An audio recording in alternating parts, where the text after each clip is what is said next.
Padre y Señor que estás en el cielo, gracias. Gracias por tu amor, gracias por tu perdón. Gracias, Señor, por traernos hasta aquí. Gracias por la lluvia también. No podemos decir otra cosa, Señor, ya que hace 15 días que viene lloviendo. Así que te agradecemos también por las lluvias.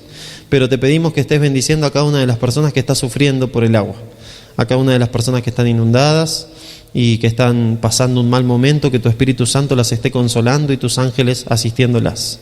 Señor, bendícenos a nosotros aquí en la iglesia, bendice a los hermanos que no han podido venir y que tu Espíritu Santo nos habilite y nos capacite para entender tu palabra. Señor, bendice a las almas que se quieren salvar y también derrama tu Espíritu Santo sobre la iglesia aquí en Arroyito. Señor, ahora que vamos a abrir tu palabra, quita todo ruido de nuestra mente, que solo podamos escuchar tu voz y que tú nos hables en esta noche. En el nombre de Jesús, amén. Vamos a ir a Ageo capítulo 1. En Ageo capítulo 1 se habla sobre la reconstrucción del templo, pero tranquilo, no vamos a hablar de reconstruir un templo, porque ni siquiera arrancamos a construirlo acá en Arroyito, así que no tiene sentido. Pero vamos a tomar los primeros versículos de Ageo 1 y lo vamos a tomar como ilustración para hablar de una realidad espiritual de nosotros hoy. Entonces vamos a leer primeramente Ageo capítulo 1, versículo del 4 al 11, y a cada versículo vamos a tratar de sacarle como ilustración lo que dice el versículo, y de ahí vamos a estudiar una realidad espiritual. Y vamos a ver qué nos está diciendo Ageo. Ageo capítulo 1, versículo 4 dice: ¿Es acaso para vosotros tiempo de habitar en vuestras casas artesonadas, mientras esta casa está en ruinas? Está hablando del templo de Dios. Pues así ha dicho Jehová de los ejércitos: meditad bien sobre vuestros caminos. Sembráis mucho, pero recogéis poco. Coméis, pero no os saciáis. Bebéis, pero no quedáis satisfechos. Os vestís, pero no os calentáis. Y el que trabaja jornal recibe su salario en saco roto. Así ha dicho Jehová de los ejércitos: meditad bien sobre vuestros caminos. Subid al monte, traed madera y reedificad la casa. Yo me complaceré en ella y seré glorificado, ha dicho Jehová. Versículo 9: buscáis mucho, pero halláis poco. Lo que guardáis en casa yo lo disiparé con un soplo. ¿Por qué? Dice Jehová de los ejércitos: por cuanto mi casa está desierta, mientras cada uno de vosotros corre a su propia casa. Por eso los cielos han negado la lluvia, y la tierra retuvo sus frutos. Yo llamé a la sequía sobre esta tierra, y sobre los montes, sobre el trigo, sobre el vino, sobre el aceite, sobre todo lo que la tierra produce, sobre los hombres y sobre las bestias, y sobre todo trabajo de sus manos. Interesante, ¿no? El Señor como que lo está retando a los israelitas acá. Y le dice: muchachos, ustedes se están preocupando por su casa y mi templo está todavía en ruinas. Y yo quisiera primeramente hablar con ustedes y reflexionar con la ayuda del Espíritu Santo en esa palabra casa. Pero no en la casa del Señor como templo edilicio, sino con la casa espiritual. Y entonces reflexionar quiénes son la casa espiritual de Dios, o quiénes somos la casa espiritual de Dios.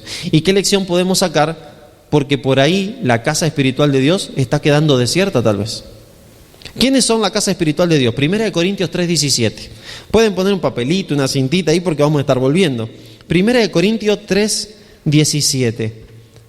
¿Y qué nos dice ahí sobre la casa espiritual? 1 Corintios 3:17.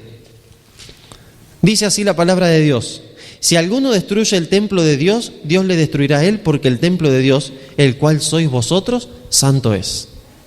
Nosotros somos el templo de Dios. ¿Qué nos dice 2 Corintios 6:16? El mismo apóstol Pablo ratifica este concepto de templo de Dios, templo del Espíritu Santo. 2 Corintios 6:16. ¿Y qué acuerdo hay entre el templo de Dios y los ídolos? Y vosotros sois el templo del Dios viviente, como dijo Dios: habitaré y andaré entre ellos, yo seré su Dios y ellos serán mi pueblo, por lo cual salid de en medio de ellos y apartaos, dice el Señor, y no toquéis lo impuro, y yo os lo recibiré. ¿Quiénes son el templo de Dios? Nosotros. Yo soy templo del Espíritu Santo, y vos también. El peligro que tenemos es que no seamos templo del Espíritu Santo, y ese es un peligro para todo cristiano que habita sobre la tierra. Porque según Hebreos 3:6, el mismo apóstol Pablo, inspirado por el Espíritu Santo, nos dice que nosotros somos casas espirituales.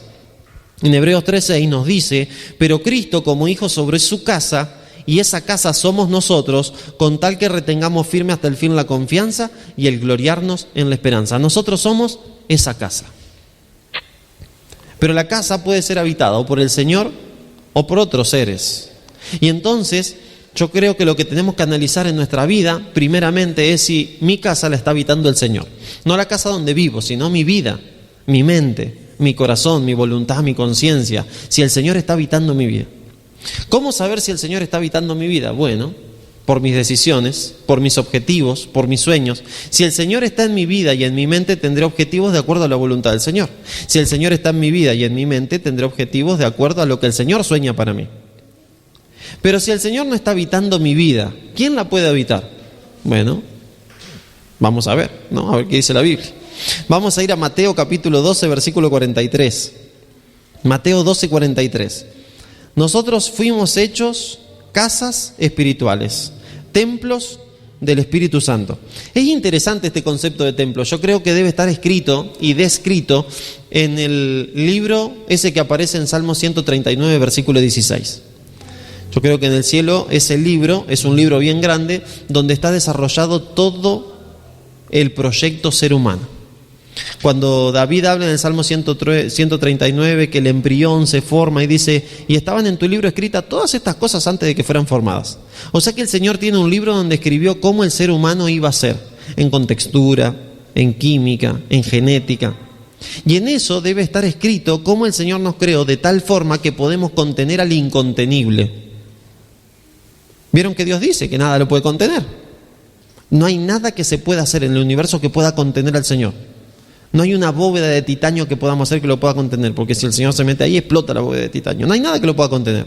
Pero nos diseñó de tal forma los seres humanos que Él se puede meter adentro nuestro y nosotros no explotamos.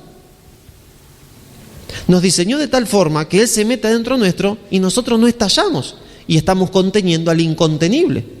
Así que yo cuando subo al cielo me voy a ir a la Biblioteca Popular del Cielo y le voy a pedir el libro ese de Salmo 139, 16, le voy a decir, por favor me lo pueden prestar. No sé cómo será el préstamo, si uno tiene que pagar. ¿Habrá plata en el cielo? Yo qué sé, bueno. Como sea, le voy a hacer una tarjetita, me voy a hacer socio de la Biblioteca Popular de allá del cielo y le voy a pedir que me presten ese libro. Y entonces ahí voy a chusmear. ¿Cómo puedo yo contener al incontenible? ¿Cómo me diseñó el Señor para eso? Pero, como el Señor me diseñó con una capacidad interesante de contener al incontenible, después del pecado, mañana vamos a estudiar qué pasó con nosotros después del pecado y cómo resolverlo. Después del pecado, puedo contener al incontenible o puedo contener otros seres. Y esos seres son seres angelicales, seres espirituales. Los ángeles son espíritus, según el libro de Hebreos, espíritus ministradores. Pero hay un grupo de los ángeles, una tercera parte, según Apocalipsis, capítulo 12, versículo 2, versículo 3, una tercera parte de los ángeles del cielo que se transformaron ¿en qué?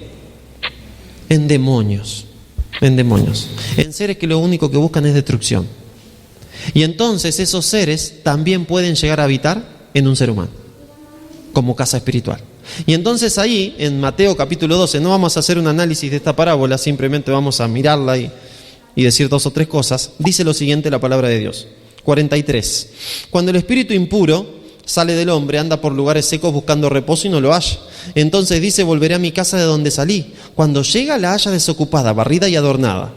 Entonces va y toma consigo otros 7 espíritus peores que él, y entran y habitan allí, y el estado final de aquel hombre viene a ser peor que el primero. Así también acontecerá a esta mala generación. ¿Qué es un espíritu impuro? Un demonio. ¿Y qué dice? ¿Dónde habitaba?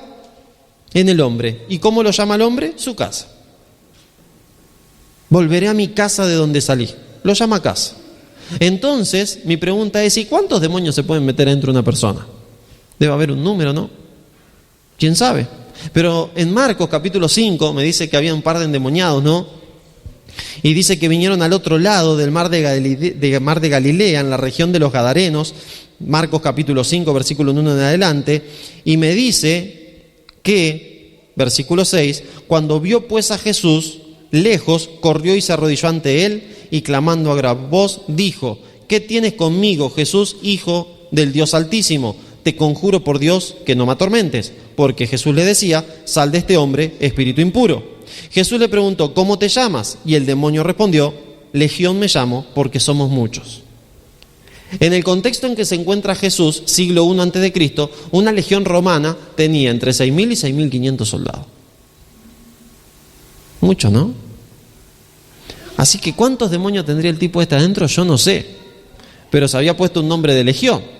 Y la legión ya estaba caracterizada por un número específico en ese momento. Bueno, después de ahí salieron y se fueron a 2000 chanchos, ¿no? A 2000 cerdos. Y los cerdos, ustedes saben, se desbarrancaron, se murieron todos y lo echaron a Jesús de aquel lugar. La cuestión es, mis hermanos y amigos, que nosotros tenemos que estar seguros de darle nuestra vida a Cristo Jesús para que sea el único que la habite. Porque no podemos correr riesgos en la gran lucha que tenemos en este planeta. Porque en la lucha espiritual en la que nos encontramos, el camino del bien es uno y el camino del mal es otro, como vamos a ver ahora. Y normalmente nos imaginamos que el camino del bien va para un lado y el camino del mal va hacia el otro lado opuesto. Y no es así. La senda del bien está pegadito a la senda del mal. Están una al lado de la otra. Es fácil confundirlas. Y si nosotros no estamos enfocados, no estamos analizando espiritualmente lo que nos está pasando, por ahí podemos estar caminando pensando que estamos en la senda del bien y estamos en la senda del mal. Como le pasó a un montón de cristianos a través de la historia de la humanidad. Como le pasó a algunos escribas y fariseos en el mismo capítulo 12 de Mateo, que están discutiendo con Jesús pensando ellos mismos que están en el camino del bien y están en el camino del mal. Y ellos, pensando que están en el camino del bien, le dicen a Jesús que tiene el espíritu del demonio. Y tristemente son ellos los que tienen el espíritu del demonio. Entonces, ¿qué tenemos que pensar, mis hermanos? Yo soy una casa espiritual. ¿Cómo hacer para que Cristo me habite? Dándole los derechos para que Él lo haga.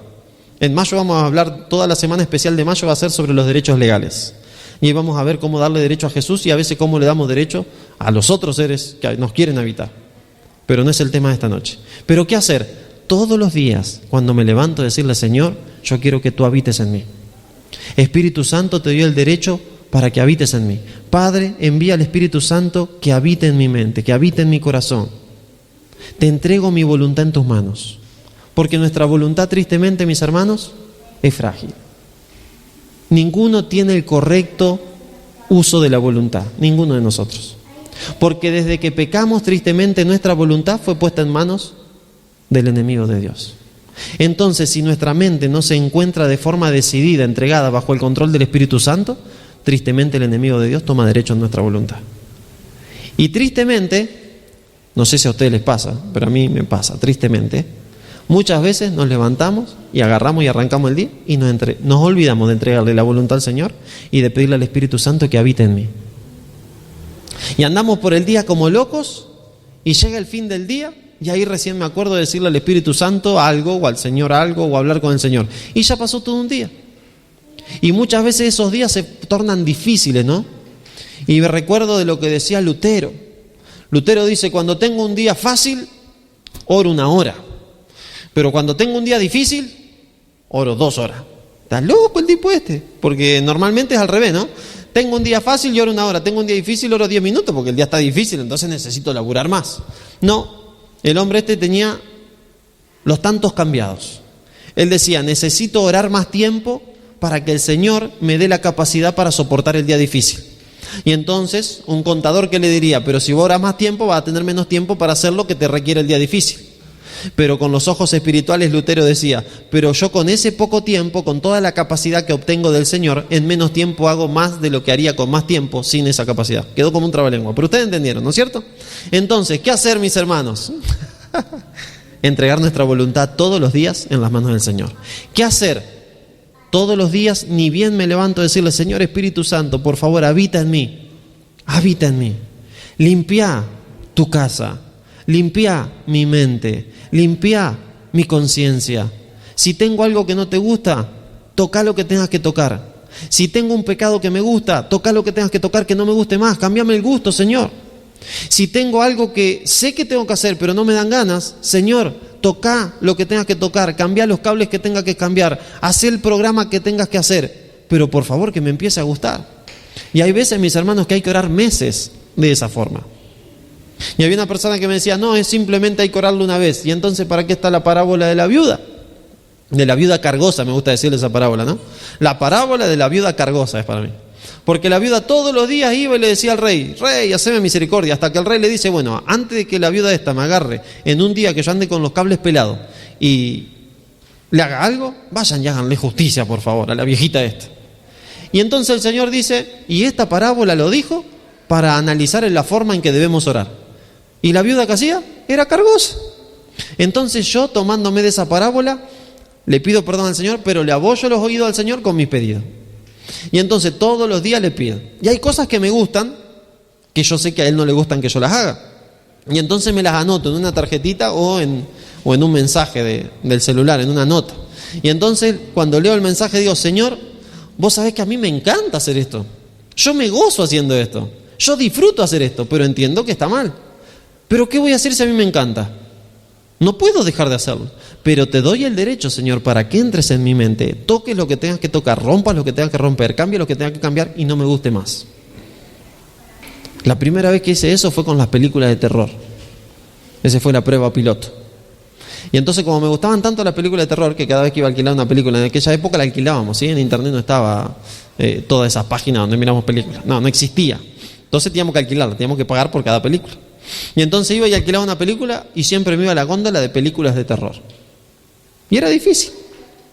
Y sabía que al Señor no le gustaba. Y sabía que estaba mal, porque había muchas películas que estaban contaminando mi mente por medio de el oído y por medio de la visión también. Pero no podía dejar. Hasta que un día le empecé a decir, Señor, yo sé que vos querés que yo deje de mirar este tipo de películas, pero no puedo, me encantan mirarlas. Me encantan. Pero te doy el derecho para que entres y me cambies el gusto. Durante 3 meses estuve orando así. Y me di cuenta en 3 meses, ¿por qué? Porque yo oraba todos los días por eso. Y un día voy a alquilar una película y cuando me vuelvo de alquilar la película, a las 2 cuadras miro la película y digo, ¿qué hice? ¿Por qué alquilé esta porquería? Era una película que no estaba acostumbrada a alquilar de ese género y no era de terror. Y me puse a pensar y, bueno, seguí caminando y fui y la miré y lo peor fue que me gustó la película. Y no estaba acostumbrado a mirar de ese género. Entonces dije, ¿qué me está pasando? Esto no es normal. No, está raro esto. Y entonces el Señor empezó a hacer un cambio y me di cuenta que por todo el derecho que le estaba dando todos los días pidiéndole que me cambie el gusto, el Señor me lo había cambiado. Así que un día le tuve que pedir al Señor que me dé el gusto del zapallito, ¿no? ¿Por qué? Porque me invitaron a Entre Ríos una vez a pasar un fin de semana y caímos a la casa de un amigo que hacía años que no veía a la esposa y cuando caigo ella había cocinado con todo el amor del mundo una tarta de zapallitos. Y yo odiaba el zapallito con todo mi ser. Entonces no le dije nada porque iba a quedar mal con la chica, ¿no? Y entonces, ¿qué hice? Él se me reía al lado y yo cortaba la tarta de zapallito en porciones grandes y pasaban sin tocar ni siquiera la campanita, mis hermanos. La tarta de zapallito pasaba así, plup, plup, plup, y caía la tarta en el estómago y yo un vasito de agua atrás, ¿no? Plup. Bueno, y pasó. Me comí 2 porciones de zapallito, zafó, quedé bien. Y al otro fin de semana predicaba en otra iglesia y un hermano nos había invitado a comer. Cuando voy a comer a la casa del hermano, la esposa de este hermano abre el horno y tenía pollo al horno. Yo en esa época comía carne todavía, así que dije, estamos zafados, tiene pollo. Pero en otra bandeja en el horno tenía zapallito relleno. Así que bueno, tuve que hacer coraje de nuevo, ¿no? Y entonces viene Vilma, se llamaba, un amor, Vilma, viene y me sirve 2 zapallitos rellenos. Vieron, zapallitos grandes. Y una pata de pollo. Me como la pata de pollo, los zapallitos rellenos pasaron así, ¿no es cierto? También, plup, plup, y me pongo a charlar con Mandy, el hijo de ella. Y mientras estoy charlando con Mandy, Vilma me conocía porque era de mi misma iglesia y sabía que yo como mucho. Y entonces, sin darme cuenta, por su hospitalidad, miro el plato, 2 zapallitos más. Y yo después que me pasó eso digo, Señor, yo no puedo estar sufriendo por los zapallitos en cada casa que me invitan a comer. Esto no va más, esto no va más. Así que le empecé a decir, Señor, por favor, que me empiece a gustar el zapallito. Porque yo no quiero sufrir más. Y vos sabés que también no me gusta la calabaza. Y sabés que la tarta de cebolla, más o menos. Los ñoquis, y entonces era remañoso. Y entonces le entré a decir, Señor, hacé que me guste todo, porque yo no quiero sufrir más con la comida. Bueno, tranquilo. Si me invitan a comer no van a hacer nada que no me guste, así que nadie se va a salvar, ¿sí? Porque hoy por hoy me gusta todo. Para gloria del Señor. Entonces, ¿a qué va esto? Pedile al Señor que cambie tus gustos. Si hay algún pecado que te gusta, decile al Señor y séle sincero. No te lo propongas hacer vos, porque no te vas a poder cambiar. Ni siquiera un pelo nos podemos cambiar. Te lo podés pintar, pero el mismo pelo, pintado. Así que la tintura no sirve para cambiar. Sí, te lo pinta, queda re lindo o re linda, pero el mismo pelo. Entonces, ¿qué vamos a cambiar? Algo que está dentro nuestro, que es un hábito. Dejémoslo al Señor. Digámosle, Señor, acá estoy yo, que soy tu casa, cambiame la ventana, cambiame el comedor, comprame muebles nuevos. Pero Señor, hace algo conmigo porque me estoy cayendo a pedazos, si es esa la situación. Vamos otra vez a Ageo. Ageo capítulo 1. Entonces, con la casa sacamos la conclusión de que todos los días le tenemos que pedir al Señor que habite en nosotros, que somos sus casas espirituales. En Ageo capítulo 5 nos está hablando de cuidado con tus caminos. Ojo con tus caminos. Y no solamente habla de camino en el versículo 5, sino que más adelante otra vez vuelve a dar la idea de ojo con tus caminos. Y entonces, hablando de caminos, recuerdo que el Señor en el Sermón del Monte habla de caminos. Y habla de dos caminos. Vamos a buscarlo. Mateo capítulo 7. Mateo capítulo 7 nos dice los caminos. Caminos. Mateo capítulo 7, versículo 13 y 14. Caminos. ¿Qué es esto de caminos? El Sermón del Monte, el primer discurso que registra Mateo de Jesús. Caminos. Capítulo 7, versículo 13 dice: entrad por la puerta angosta, porque ancha es la puerta y espacioso el camino que lleva a la perdición, y muchos son los que entran por ella, pero angosta es la puerta y angosta el camino que lleva a la vida, y pocos son los que la hallan. Dos caminos, no más que eso. Uno es angosto y el otro ancho. Dos puertas, una es angosta y la otra ancha. Y entonces nos dice el Señor: el camino ancho conduce a la perdición y el camino angosto conduce a la salvación. La idea es que prestemos atención en los caminos. Pero bueno, esta para generalidad me sirve, ¿no? Pero no me está describiendo el camino. Entonces vamos a buscar algún otro versículo que me describa un poco mejor el camino. ¿Le parece? Vamos a ir a Salmos. A Salmos. Ya sabemos por palabras de Jesús que hay dos caminos. No hay más que eso. No hay un tercer camino, no hay un cuarto camino, no hay un camino aleatorio, no hay una ruta que desvíe, no hay un atajo, no, hay solamente dos caminos. Y en el Salmo capítulo 1, versículo 1, me habla también de un tipo de esos caminos. Y me dice el Salmo capítulo 1, versículo 1, feliz, bienaventurado, el varón que no anduvo en consejo de malos, ni estuvo en camino de pecadores, ni en silla de escarnecedores se ha sentado. Si me dice que es bienaventurado el que no estuvo en camino de pecadores, ¿el camino de pecadores es el ancho o el angosto? El ancho. Así que sabemos que el camino ancho es el camino por el que van todos los pecadores. Todos los pecadores. Vamos a buscar el Salmo 32, versículo 8. Salmo 32, 8. 32, 8. Te haré entender y te enseñaré el camino en que debes andar. Sobre ti fijaré mis ojos. Y nos sigue diciendo: no seas como el caballo o como el mulo sin entendimiento, que han de ser sujetados con cabresto y freno, porque si no, no se acercan a ti. El Señor nos dice: no seas como un caballo que te tengo que poner un freno. Yo no te voy a estar poniendo un freno. Sé mansito. Decime a mí cuál es el camino, pregunta a mí, yo te voy a enseñar cuál es el camino. Entonces la idea podría ser: bueno, Señor, está bueno esto de que haya dos caminos, pero ¿cuál es el camino bueno? ¿Cuál es el camino angosto? Porque cuando yo estoy viviendo en mi día normal, no encuentro, cuando estoy hablando con una persona, dos caminos, encuentro palabras. Entonces, ¿cuáles son el camino angosto para esas palabras? Cuando me encuentro en una situación que voy por la calle manejando y viene una persona atolondrada y casi me choca, no me encuentro con dos caminos para caminar, me encuentro con una situación. ¿Y dónde está el camino ancho y dónde está el camino angosto? Cuando estoy en mi casa y hay un problema del tipo que sea y tenemos una discusión o un cambio de opiniones, no me encuentro con dos caminos, me encuentro con una situación de diferentes opiniones. ¿Dónde está el camino ancho y dónde está el camino angosto?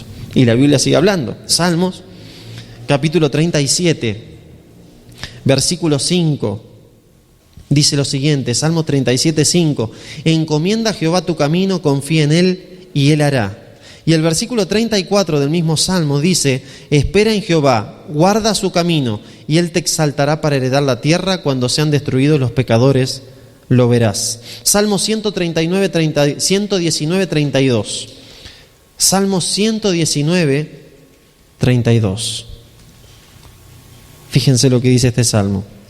Salmo más largo de la Biblia, ¿no? Y el libro que contiene el capítulo más largo de la Biblia también es Salmo, porque el 119 es el capítulo más largo. Por el camino de tus mandamientos correré cuando alegres mi corazón. Interesante, ¿no?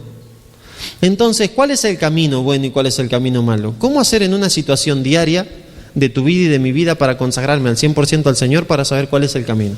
Bueno, Pedro también nos analiza los caminos. Y en 2 de Pedro, capítulo 2, versículo 15, habla de estos caminos. Segunda de Pedro, capítulo 2, versículo 15. Fíjense lo que dice. Segunda de Pedro 2, 15. Caminos. Caminos. Y Pedro sabía sobre caminos. Porque en la última noche del Señor Jesús, Pedro eligió un camino equivocado, lo cual le costó mucho dolor, muchas lágrimas. Y Pedro sabe sobre caminos. Segunda de Pedro 2:15 dice lo siguiente, la palabra del Señor: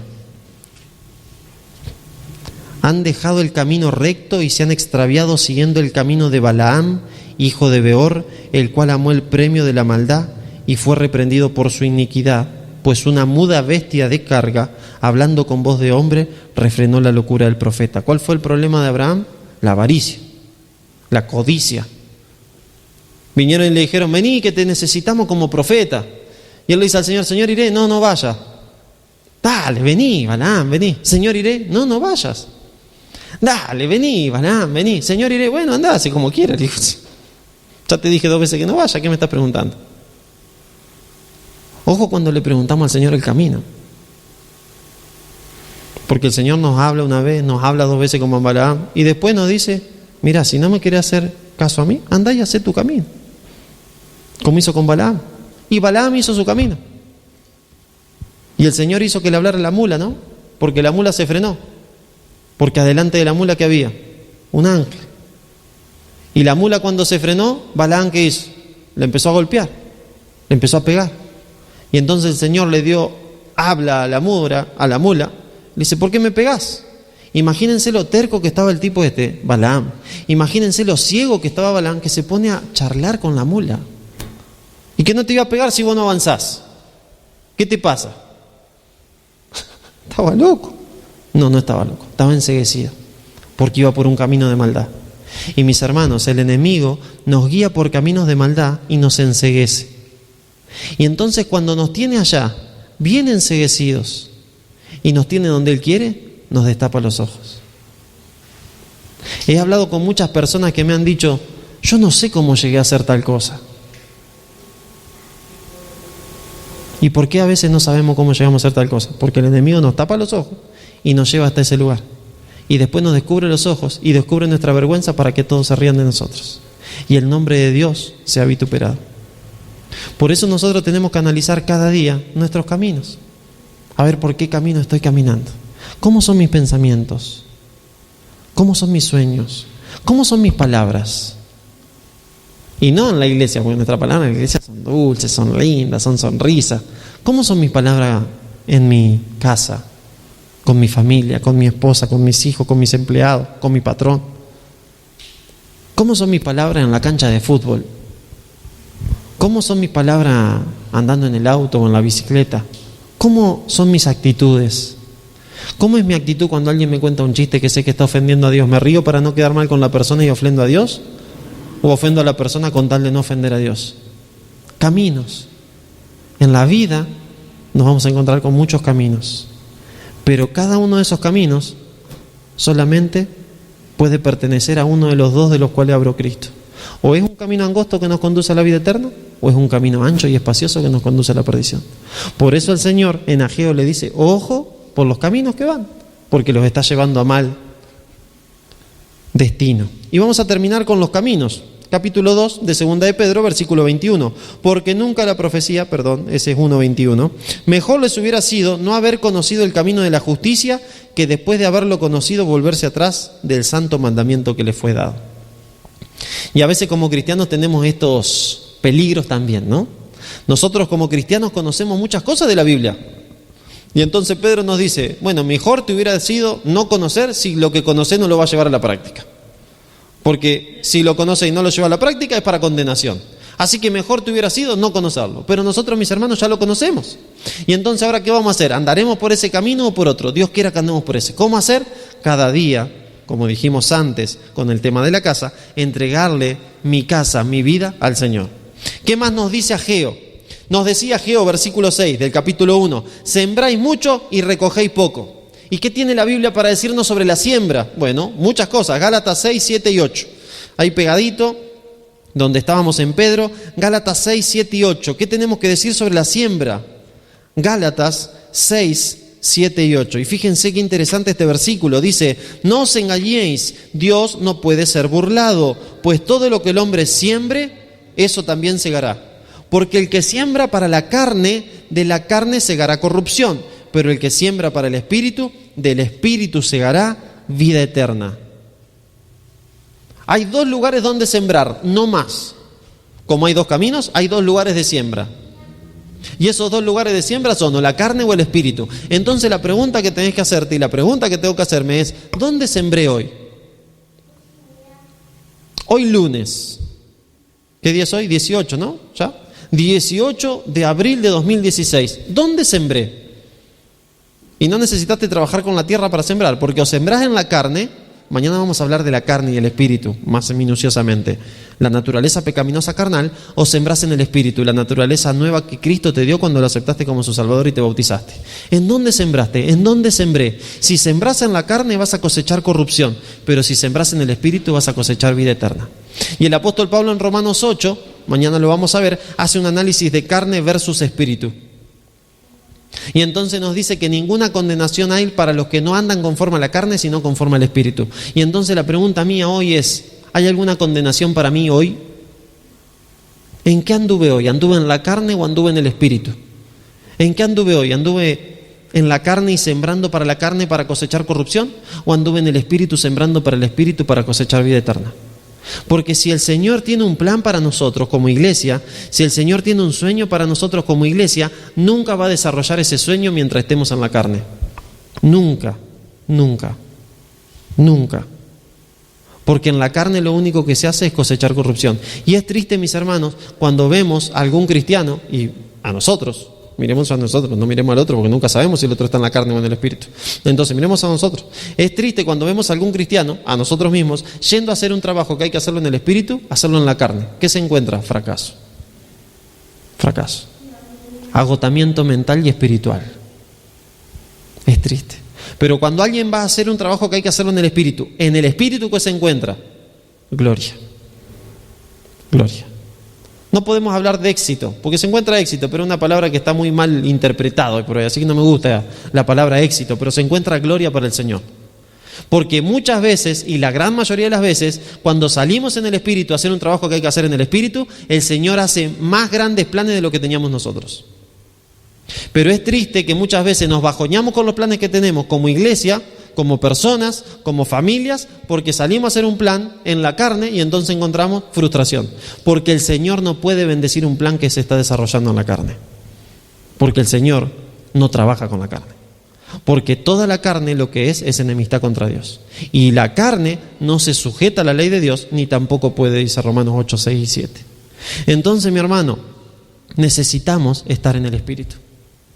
Porque si sembramos en el Espíritu, todo va a ser para gloria del Señor. Pero si sembramos en la carne, todo va a ser para gloria del otro, que no es el Señor. Porque el enemigo se complace en que los cristianos estemos en la carne para que el nombre de nuestro Dios sea vituperado. El enemigo se complace que los cristianos estemos en la carne para que el nombre de la iglesia sea vituperado. Y necesitamos estar en el Espíritu. Entonces la pregunta que yo me hago hoy es, ¿hoy estuve en el Espíritu? Y puede ser que sí o puede ser que no. Si puede ser que sí, ¿qué tengo que hacer? Bueno, el que está firme, mire que no caiga. Todavía falta un rato para que termine el día, hasta que nos acostemos o hasta que nos muramos, ¿sí? Y entonces tengo que permanecer en el Espíritu. Y si estuve en la carne, tranquilo. Hay que arrepentirse y empezar a andar en el Espíritu. Nada tiene que haber en la mente negativo como para decir, ¡ay, no, anduve en la carne, no sirvo para nada! No. Tranquilo, ninguno servimos para nada. Pero cuando andamos en el Espíritu, el Señor hace que aunque no servimos para nada, sirvamos para mucho. Entonces, mis hermanos, sembremos en el Espíritu. ¿Qué más nos decía? Subid al monte, traed madera y construid mi casa, decía el Señor. Subid al monte. ¿Qué es más fácil, subir a un monte o bajarlo? Bajarlo. O sea que lo más difícil es subirlo. O sea que el Señor nos está pidiendo lo más difícil. ¿Y qué sería esto de subir al monte? Subir al monte es acercarse a Cristo. Subir al monte es luchar. Subir al monte es acalambrarnos. Subir al monte es resbalarnos. Subir al monte es transpirar y que te quedes sin aire. Subir al monte es trabajoso. ¿Y por qué el Señor me dice, subí al monte a buscar madera? Señor, ¿no hay madera acá en el valle? No, en el monte. Pero acá está tranquilo, el Señor está buenísimo. Esto de venir solo los sábados a la iglesia, poner el diezmo, hacer esto, hacer lo otro, está bueno. ¿Por qué tengo que empezar a subir al monte? Lo que sea que el Señor te ponga en el corazón para subir al monte. ¿No es cierto? Y uno dice, no, pero acá en el valle, Señor. No, tenés que subir al monte. Pero el valle está buenísimo. Subí al monte. ¿Y cuántas veces los discípulos lo siguieron a Jesús? ¿Hasta dónde? Hasta el monte. Hasta el monte. Salmos, se nos ha ido un poquito el tiempo. Salmos, capítulo 15, habla del monte. Y entonces hay una pregunta con la que comienza Salmos 15 que dice, Señor, ¿quién habitará en tu tabernáculo? ¿Quién morará en tu monte santo? Porque nosotros en la vida cristiana vamos camino hacia un monte, hacia el monte de Sión. Y entonces el Salmo 15 sigue diciendo, ¿quién habitará en tu monte santo? El que anda en integridad y hace justicia.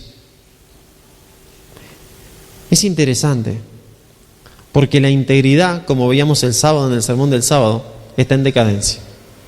Pero dice que el que suba al monte de Sión es el que anda en integridad. El que habla verdad en su corazón, el que no calumnia con su lengua, ni escucha, ni recibe reproche alguno contra su vecino. El que su dinero no lo da usura, ni contra el inocente admite cohecho. Y sigue diciendo el Salmo, el que hace estas cosas no resbalará jamás. Necesitamos, mis hermanos, esforzarnos para subir al monte, consagrarnos cada día. Y vamos a ver lo último. Lluvia, Joel 2:23. Bueno, no se me asusten, acá hace 15 días que viene lloviendo, tenemos rutas inundadas, tenemos ciudades inundadas, pero esta es una lluvia distinta. Esta es una lluvia distinta. Joel, capítulo 2, versículo 23. Otro profeta menor. Es interesante que los profetas menores, si nosotros nos ponemos a estudiarlos, vamos a ver que tienen una característica. Todos ellos hablan del día de Jehová. Y todos ellos describen ese día de Jehová.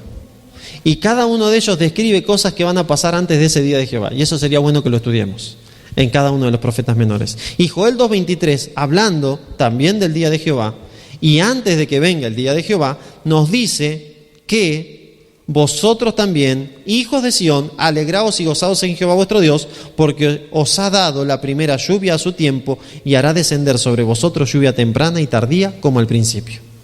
Había 2 épocas de lluvia en el pueblo de Israel. La lluvia temprana preparaba el terreno y le daba fuerza a la planta. La lluvia tardía era la última que le terminaba de dar fuerza para que termine de fructificar. Nosotros necesitamos la lluvia del Espíritu Santo. Nosotros necesitamos de ese ser infinito, incontenible, el cual quiere que nosotros lo contengamos, porque para eso nos diseñó.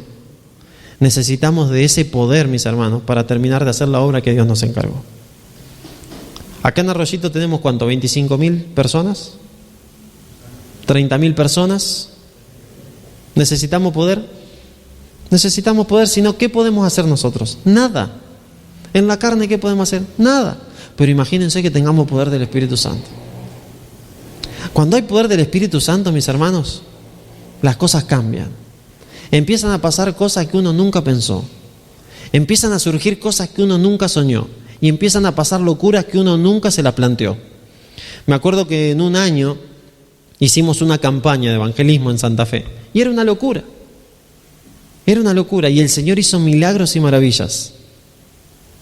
Hizo cosas tremendas. ¿Por qué? Porque simplemente creímos en Él. Porque simplemente reconocimos que no éramos nada y que necesitamos una consagración. Porque simplemente cada uno eligió un día para ayunar y orar. Porque simplemente nos consagramos. Porque simplemente nos unimos. Y el Espíritu Santo en nosotros arregló las diferencias que teníamos los miembros de iglesia con los otros. Y hubo una unión, mis hermanos, que no había habido nunca todavía en ese sector donde estábamos. Todas las iglesias unidas trabajando por un pro común, por un bien común, en pro de un bien común, que era esta campaña de evangelismo. Y le voy a contar una nomás. Ustedes saben que teníamos que alquilar un salón. Y no teníamos un mango, como es normal, ¿no? Y entonces teníamos que alquilar un salón, y la idea del salón era que sea lindo, que sea etcétera, etcétera. Y entonces había una chica que estaba encargada de alquileres. Entonces me llama un día y me dice: Paul, ya tenemos un salón, pero para señalarlo necesitamos 1.300 pesos. 2.500 pesos necesitamos. 2.500 pesos. La de 1.300 era otra cosa. Y entonces me dice: ¿y qué vamos a hacer? Porque no tenemos un peso. Tranquila, le digo yo, no te hagas problema, que va a aparecer la plata. Va a aparecer la plata. Corto con ella, yo la estaba dejando tranquila nomás. Y se me empezaron a caer los lagrimones y me enojé. Y estaba justo en mi casa y me tiré en mi cama, arrodillado, y le decía: Señor, ¿y para qué no embalaste con esto si ahora no tenemos un mango para señalar el salón? ¿Y ahora qué vamos a hacer, Señor? Si no sabemos lo que vamos a hacer. ¿Y ahora de dónde vamos a sacar la plata? Y en ese momento el Señor me puso un pensamiento en la mente: mandale mensajito a los hermanos de iglesia y pedirle que oren por la plata. Bueno, está bien, dejé de orar, agarré el celular y empecé a mandar mensajito a todo hermano de iglesia que tenía en el celular. Le tiré un mensajito: oren por favor, porque para el evento Dios te busca, necesitamos tanta plata para alquilar el Señor y para señalar el salón, porque si no, hay 2 haciendo cola que hoy al mediodía se lo alquilan. Y eso eran las 8:30 de la mañana. Entonces mando el mensajito. Termino de mandar el mensaje a todos, dejo el celular y sigo peleando con el Señor. Entonces cierro mis ojos y otra vez le digo: Señor, ¿pero para qué? ¿Y ahora y cómo vamos a hacer? ¿De dónde vamos a sacar plata? Yo no tengo plata. Tenía 100 pesos, 200 pesos. Era 2010. A lo que el Señor agarra y me empieza a sorprender, porque mientras estaba peleando con él en oración, suena el celular. Y entonces digo: permiso, Señor, voy a chusmear a ver quién me está contestando. Entonces agarro el celular y miro, y era un hermano de iglesia de Córdoba, de acá de Suspago, de Córdoba, que me decía: Paul, tengo 1.000 pesos, dame una cuenta que te lo deposito en 15 minutos. Y yo: no puede ser, es una locura esto, 1.000 pesos, gloria a Dios. Y mientras estaba leyendo el mensaje de este hermano de Córdoba, me suena el celular. Era un hermano de Santa Fe, al cual le había mandado un mensaje. Es interesante, porque a ese hermano yo no le iba a mandar el mensaje, porque no tenía relación con él. Lo tenía porque tenía ahí, no sé de dónde había sacado el número de él, y ahí estaba. Y cuando pasé, digo: no tengo confianza con este hermano. Y como que el Señor me decía: mandale. Y yo digo: no, el primer mensaje que le iba a mandar a la vida iba a ser para pedirle que ore por plata. Y bueno, se lo mandé, ¿no? Y ese me manda un mensaje mientras estaba leyendo el del cordobés. Y cuando llega el mensaje de este me decía: Paul, tengo toda la plata, ¿dónde te encuentro? Y yo: no puede ser, no puede ser. Ya teníamos 1.000 pesos más de lo que el Señor nos había pedido, el del depósito. Y me manda otro mensaje mientras estaba leyendo eso y me dice: Paul, tengo 300 pesos, ¿dónde te los llevo? Y el Señor es vivo, es inteligente y contesta más de lo que nosotros necesitamos. ¿Por qué? Porque sabía que había un seguro que pagar a la tarde, que si no también perdíamos el salón, y eran los 1.300 pesos de sobra que nos habían quedado de lo que nos habían pedido. Mis hermanos, vimos cosas maravillosas, pero antes de verlas tuvimos que romper con nuestro orgullo. Antes de ver todas esas cosas, el Señor tuvo que hacer bolsa a nuestro orgullo. Tuvo que agarrar un rotomartillo bien grande de eso, no así, sino de esos que rompen. ¿Qué digo así? Tuvo que traer una pala mecánica, ¿no? ¿Vieron de la que trajeron acá para romper la ruta? Y con una de esas tuvo que agarrar nuestro orgullo. Y había diferencias entre hermanos de hacía años que tuvieron que acercarse y decir: che, perdóname por tal cosa. ¿Por qué? Sí, por tal. Y se hacía el que no sabía, no entendía nada. El otro sí que sabía, sí. Habían tenido una discusión hacía años y ahí estaban todavía enfrentados, mirándose con cara de rinoceronte, como decíamos el otro día. Y el Señor tuvo que romper todas esas diferencias. Y es difícil, porque el orgullo nuestro es fuerte y nos duele. Hay veces que nos dolería menos apretarnos un dedo contra la puerta que decirle al otro: che, perdóname. Pero cuando el pueblo de Dios se humilla, por eso Joel capítulo 1, capítulo 2, habla de la humillación. Antes de que el Espíritu Santo sea derramado, tiene que haber humillación. Entonces, vamos a cerrar. ¿De qué nos está hablando Ageo a nivel espiritual?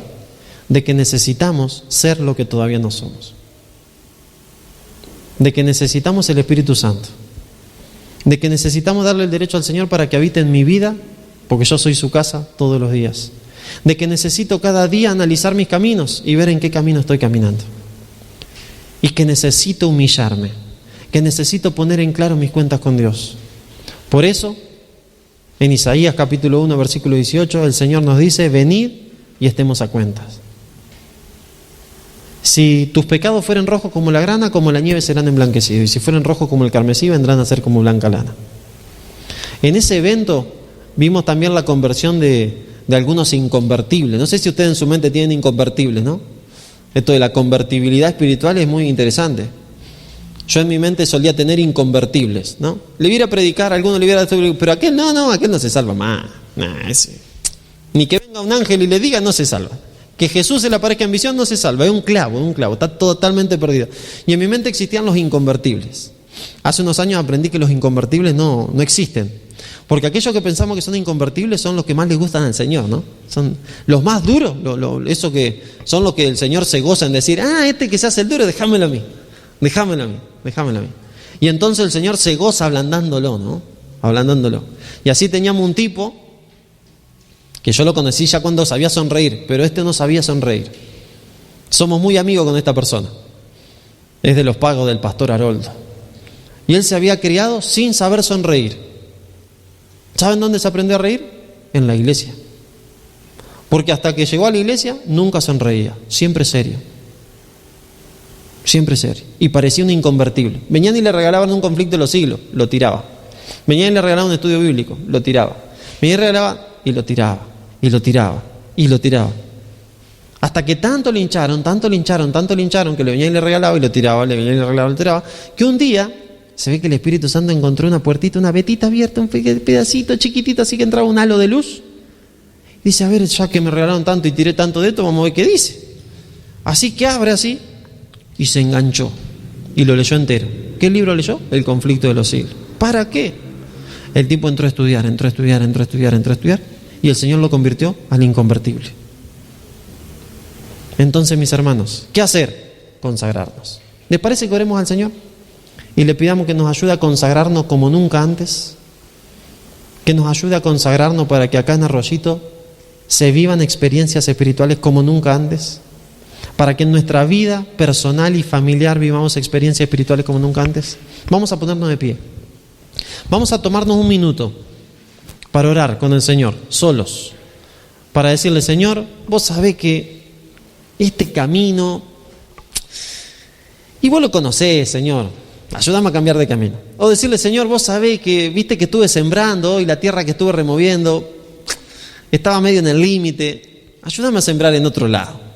O decirle, Señor, vos sabés que no me gusta mucho subir al monte, tengo las piernas débiles, me canso muy rápido, pero dame fuerza espiritual para subir. Lo que sea que le tengamos que decir, digámoslo en oración. Vamos a tomar un minuto y después yo voy a orar para cerrar el programa.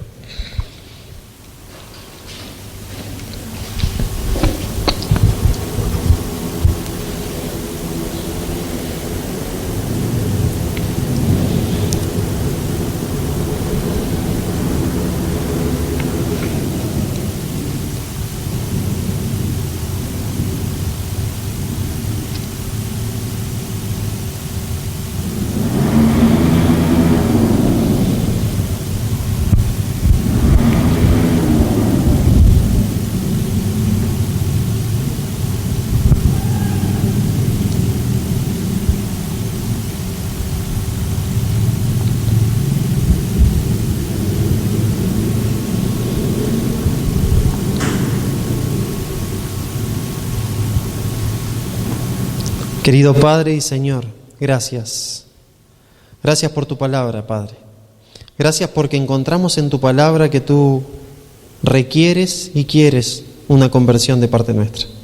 Señor, aquí estamos, puestos en pie. Tú conoces el corazón de cada uno de nosotros. Tú sabes por qué camino estamos transitando. Tú sabes dónde estamos sembrando. Tú sabes si nos gusta subir al monte o no contigo. Tú sabes cada cosa. Pero nosotros, Señor, queremos ser tu casa. Queremos ser templos tuyos. Queremos que tu Espíritu Santo habite en nuestro corazón y en nuestra mente. Señor, ayúdanos a que cada día, a partir de hoy, nos consagremos plenamente a ti. Señor, ayúdanos para que cada día podamos caminar caminos de rectitud. Ayúdanos, Señor, para que cada día podamos tener fe en ti y que tú nos conviertas del pecado. Señor, bendícenos en esta semana especial. Bendícenos en este programa que tendremos especial. Para que en esta semana podamos rendirnos a Jesús. Para que al rendirnos ante Jesús, Él nos haga vencedores. Para que al rendirnos ante Jesús podamos ver tu gloria. para que al rendirnos ante ti, tu Espíritu Santo pueda ser derramado en nosotros y podamos hacer los planes y los sueños que tienes para cada uno de nosotros. Señor, te pedimos estas cosas sin merecerlas, pero en el nombre precioso de Jesús lo hacemos. Amén.